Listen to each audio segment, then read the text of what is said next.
Bwana mkubwa. Kwanza samani sana kwa kuingia bila ratiba. Hamna tatizo. Wewe karibu ni ofisi yako. Najaribu kuulizia pale nikamwambia kabisa kwa daktari mkuu ni hapa. Ndio nimeingia. Unajua mimi ni kijana mdogo sana ambaye nimepata kuzamia meli nimeenda zangu huko South Africa. Lakini wazazi wangu kaniambia rudi kwa sababu kuna nchi nyingine za kujenga nchi na taifa kwa ujumla. Umeona? Nimerudi kwa bahati mbaya. Nimeamka na shanga mguu unaanza kuuma. Wenzangu wananiambia tende. Unatende? Natende mimi ile hapa. Umeona? Umeona hivi cheki. Okay, sawa. Mimi hapa ninatende. Sasa nimekuja nimejiandikisha hapo. Unaona bwana, baada ya kujiandikisha kwenye kitabu cha wapiga kura. Na mimi kwenye daftari la kuingia huko ndani la wagonjwa. Nikasema hivi, nikaelekezwa sema daktari. Nimeenda nikakutana na daktari mmoja. Kumwambia mimi hapa naumwa tende, anaanza kunilamba. Wow. Ananilamba. Alikuwa na maana gani sasa? Ananiambia wewe unatende nataka nitafute uji sijui mimi kweli. Ananilamba ananiambia tuwe mtamu. Kuna tende kati tende ya mguu ndo unatende umevimba unauma.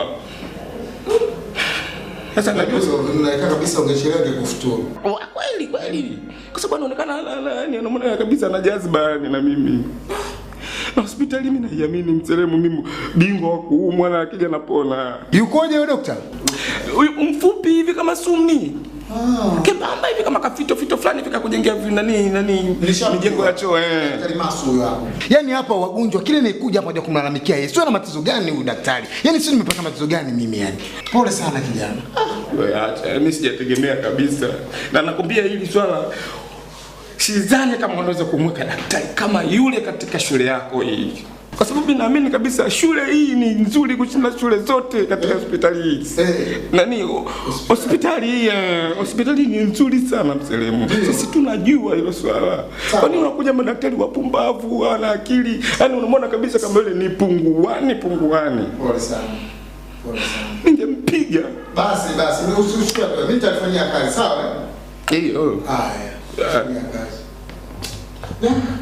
Nenda chumba namba 3 pa utakuta daktari, sawa Atakutatulia matatizo yako yote ya nyuma.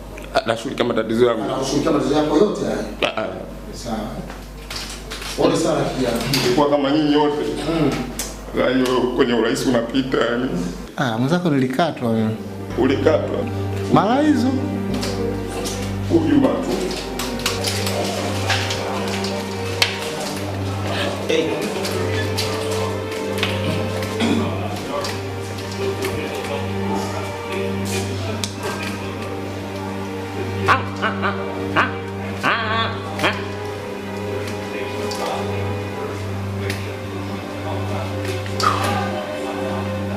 Chapo mkubwa wewe. Kawarambe kweli.